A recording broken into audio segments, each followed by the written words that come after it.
When it comes to life and having the best experience possible, we got to think in terms of energy, okay? We got to think in terms of rearranging the energy that's within our heart space and in our mind space especially. And what I mean when I say that is when we get into a difficult situation or a trying time or a situation that's frustrating in life, our commentary tends to be very, very negative, both internally and externally, and what we say like outside of us, what we physically say, and then also, like I said, within our heads. And so what that does is, depending on how your commentary is, that either creates momentum to get out of that situation or to raise your frequency so that, you know, you can healthily deal with the situation, or it creates momentum to go the opposite way. And most of the time, we try to go the opposite way because it's easy to say, oh, you know, screw that person, I hate them, they cut me off. It's so easy and addicting to go down that old way because it's familiar. And because negativity is one of the most addicting drugs out there, of them all, okay? So we gotta understand that. And then when we think in terms of happiness, happiness is not something that you can strive for. It's not, it's something that's created within you. It's something that's already within you, okay? You just have to extract that.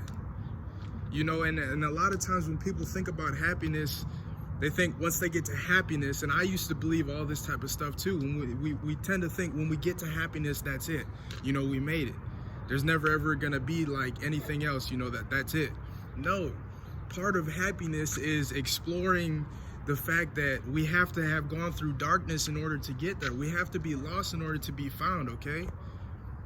I just want you to keep this in mind and be very mindful of what you say. Also, when you get in times of like sickness or your body's hurting, we always say, oh, I'm hurting so bad. Oh, this, oh, that. Oh, I wish I wasn't like this. Oh, I wish I could just lose weight. It's so hard to lose weight. Well, that creates momentum in order to go in that direction that you were talking.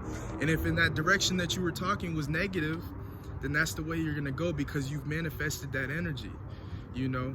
And another thing going along with that is it's possible to store anger for later.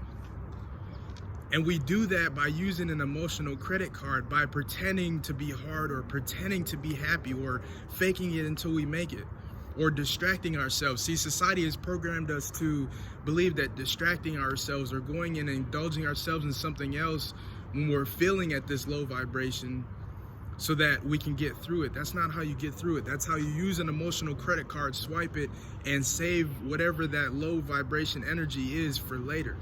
Okay, the way we get through these type of energies is by feeling it, embodying it, being mindful of how we're feeling in that moment, how our body is reacting, so that we can release that and transmute it into all things higher. And also talk to your angels. If that's for you, talk to your angels. I talk to my angels each and every day.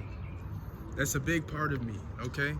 That's a huge part of me. And I used to think that type of stuff didn't work, but it works, okay?